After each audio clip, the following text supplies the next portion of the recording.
আচ্ছা, তোমাদের যখন মন খারাপ হয় আসলে তোমরা কি করো? আমি তো আমার হাতে তৈরি কাজগুলো করতে খুব ভালোবাসি।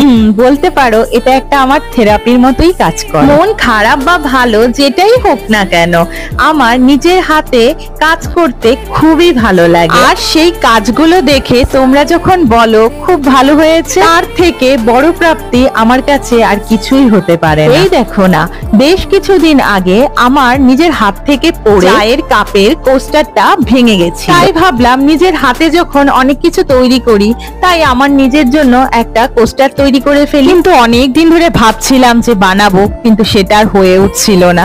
তাই আজকে অবশেষে নিয়ে বসে যখন এই জিনিসটার উপরে কালারটা চাপিয়ে দিলাম, এবার ভাবছিলাম যে এটার মধ্যে কি ডিজাইন, এর মধ্যে ছোট ছোট ফুলই করে দিলাম। তোমরা যারা বিগিনার্স আছো অবশ্যই এই পেন্ট গুলো একদম খুব সহজেই করতে পারো। যাই হোক, আমার এই কোস্টারটা কিন্তু পুরোপুরি রেডি হয়ে গেছে।